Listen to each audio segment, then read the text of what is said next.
we now live in the age of AI. We face great challenges: how not to lose our human identity, how not to delegate our sacred right to be creator, to be human, to a soulless machine.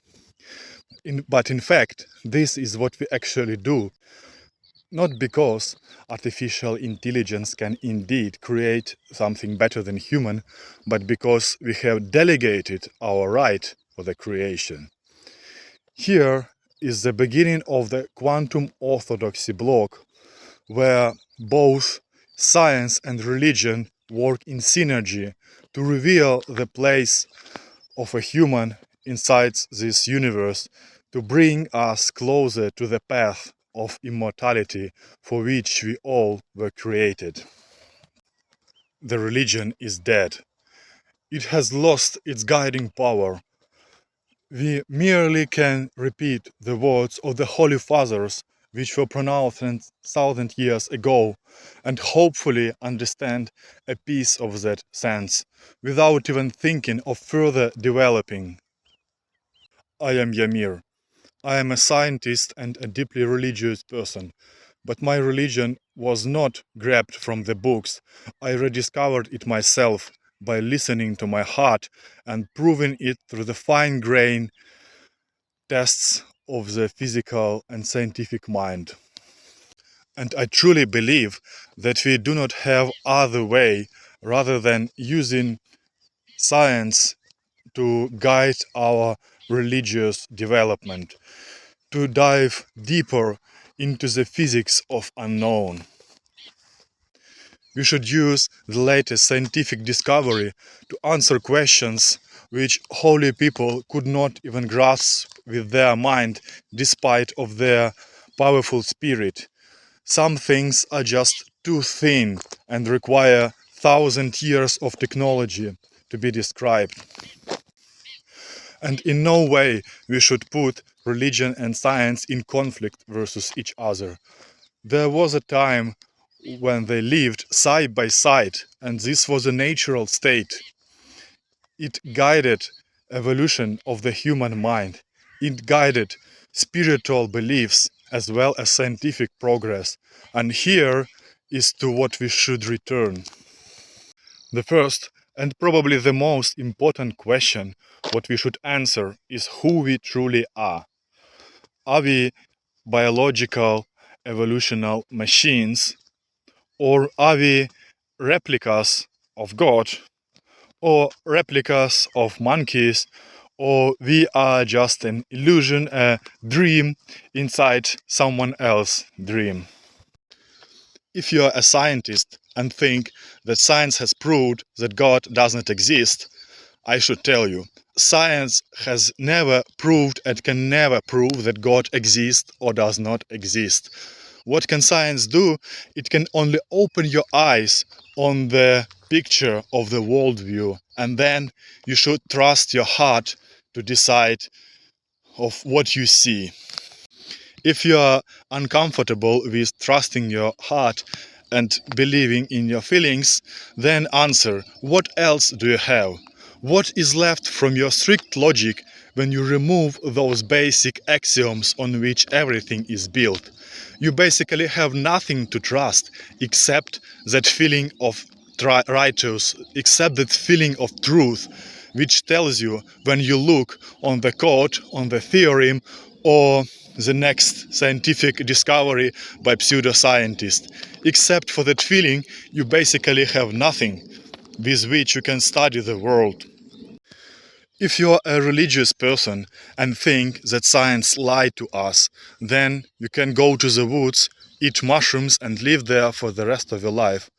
Or alternatively, you can answer the question why priests are repeating the same words for 1,000 years and they are not grabbing the attention.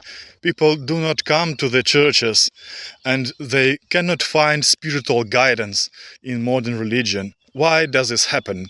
Maybe because religion has lost something. Let me outline some theses so we have a better understanding of what is going to happen in the quantum orthodoxy block. My first thesis is that our conscious is immaterial and yet real. It lives independently from our bodies, in the same way as quantum wave function and its phase. If you believe in science, you would not reject that quantum wave function exists as well as its phase. But can you touch it with your hands? What if I tell you that the female beginning exists in the Holy Trinity, but it is not strictly manifested? It is a diffuse knowledge which exists everywhere around, and it cannot be strictly captured and put into the stone thesis. That's why Church feels so uncomfortable with it and tries to erase it all the time. Spoiler: if you take the 2D image of the Holy Trinity and rotate it around the axis to obtain a 3D image, and then you looked from the top view, that circle, that will be the face of the female beginning. If you are a powerful theologian and you want to say that all types of relation exist in Trinity before everything was created, let me ask you, how could exist a relation with an independent mind, with an independent entity, if that independent entity does not exist yet? That's why the earthy manifestation of the God, the embodiment of his father aspect into the sons through the mortal female, that was not a grace. Oh, maybe that was a grace as well, but it was a necessity. It was completely unavoidable. As the same way as you cannot avoid having a female if you want to obtain a son from a father. And that is something that Zoroastrism knows better than Christianity. That Zoroastrism has stated explicitly while Christianity has forgotten it. What if our descendance into the 3D world is not as a result of sin, but it is a conscious decision? What if the only way to defeat the evil on the scale of eternity is through the 3D world, through the suffering, through mortality? And what if the God offered human this choice at the beginning of time, and human agreed to become mortal, to fight the evil for the cost of its own perfection, for the holy mission, for the evil not to exist in the eternity? And now we are coming to a very important point, to a point of eternal fight between forces of good and evil. Christianity says that the main enemy is Satan, the devil, the one who grabs human souls, maybe attracts, the one who attracts human souls towards evil and away from the God. But at the same time, Christian books said that in eternity, devil is already defeated. The end of this fight is already predetermined. It's like a boxing match when in the end, a referee comes with a Colt and shoots one of the enemies and says, "Hey, God, you won." In this scenario, God does not need us. It is just a simulation where humans suffer just for nothing, for our life to become meaningful, for our creation to have a reason. The negative outcome of the fight should be at least theoretically possible. And let me explain you what is this evil side and what is this negative outcome for the God. We are fighting not Satan. Satan is a training dummy, if you want. We are fighting chaos and entropy. In a utilitarian sense, we can say that a state of peace, calmness, it's good, it's God side. State of anger, war, rage, and chaotic mind and chaotic heart, this is chaos. And imagine, what if all human souls in the universe turn away from God and get drained down to hell to burn forever? Does this look like a defeat of the God in his own simulation? Yes. And this is how we can hurt God, how He can feel pity for us, how our actions can bring Him least satisfaction, so to say.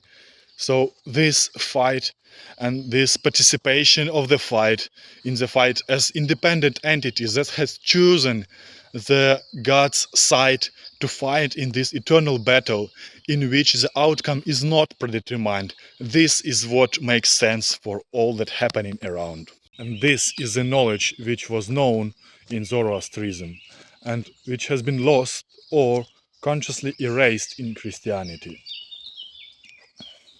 That we all fight this fight because God needs us in this fight. Speaking about monster of entropy and chaos, let's view this from a scientific point of view in the spirit of quantum orthodoxy. If you ask a theological person, can God create a stone which he cannot lift? If he will not enraged, he will answer you calmly that God cannot do it, but not because God is not omnipotent, but because this does not make sense. In the same way that God cannot draw a square circle because the concept of square circle does not make sense. In the same way, relations within Trinity, without creation of human, they could not contain relations with an independent mind, because relations with independent entity is require this independent entity to exist. Now to our concept of chaos, entropy, and the true enemy which we fight. As we know, God created material and immaterial world from nothing, from non-existence. Before it was nothing, just zero, null, empty. And afterwards, you can imagine it metaphorically when God has taken the plane of nothing and ripped it to the sides, creating material and anti-material parts of the world which are dancing in eternal oscillation with a slightly more shift towards the material side.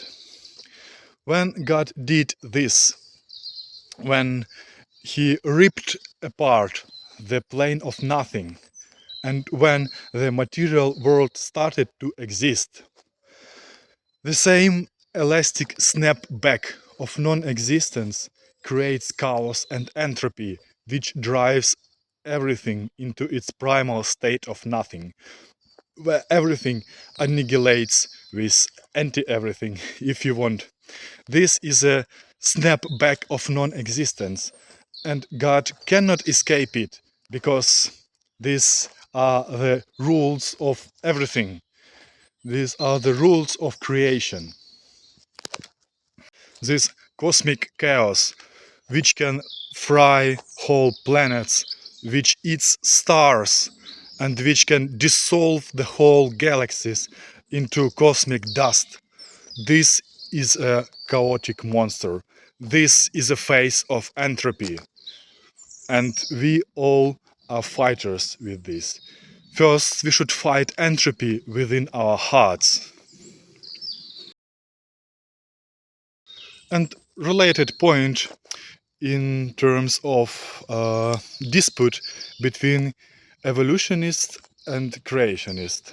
So, as we all know, the laws of entropy, which are second rule of thermodynamics, for example, you create a sand castle on a beach. What happens if you leave it alone? It will become a sand again, without structure, without order, just pure chaos. The same happens with our bodies. After 100 or 200 years, our bodies become indistinguishable from the ground which they are made of. If you leave a building in a forest, then it will turn to elements of this forest if you do not do anything. This is how entropy works. This is rules of material world. And now Imagine this situation. 4 billion years ago, in this initial material soup on the earth, when we had sun, when we had our young planet and a collection of cosmic particles, somewhere randomly a self-replicating structure emerged, the RNA molecule, which could not only replicate itself, but actually can repair bugs in this. How could it be that once something structurally complex created in this chaos, it was not driven back into chaos and was not destroyed by the entropy, but instead it evolved more and more to a more and more complex thing which we are now? How that could happen if everything in our universe will return into dust if you leave it alone? This is because the secret of life carries a spark of a God's creation. It's not merely a collection of atoms which organize themselves. There is something that keeps that together. All that little strings which you cannot touch because they are too thin. So what are these strings? Let's outline a brief disclaimer for the future topics. Our conscious is immaterial in the same way as quantum wave functions are immaterial, but they definitely rule the behavior of more heavy and more tangible matter. In the same way, our conscience lives somewhere at that level, and it rules, it dictates how neurons in your brain, how do they behave. You can outline such an example. When a person is killed, his mind instantly leaves his body, let's say after a shot into the heart. So the state of living mind, it's a qualitative, not a quantitative state. The recent theory, I think, of Richard Penrose had discovered that in our neurons it exists special tubes which can create coherent quantum states which are protected by special phase of water, ice-like water, which can protect these very delicate quantum states which can hold them for hundreds of femtoseconds, which is enough for a patterns of quantum coherence to exist. And imagine that after you die, those patterns that were guiding your brain's work, they still continue to exist independently of your dead body, and they can resonate with the God's frequencies, the frequencies of the vacuum oscillation, that matter slash antimatter eternal dance. You can find your resonant frequency, your voice of God, while you are still alive. You can tune your internal quantum antenna to become consonant with God. And in this way, His infinite power, in the same way as quantum oscillations of vacuum has infinite power and last eternally, this force will protect you from entropy and keep you alive. And what if, after death of the body and death of the brain, these coherent structural quantum states, quantum patterns which represent your conscious, they exist independently for the eternity in consonance with God? This is the quantum immortality and the quantum orthodoxy. Future topics. Subconscious from the religious point of view. Why Church hates it. Why Church denies the inner wolf within us. If you ask, why am I doing this? Let me ask you in return. Without it, what we have left?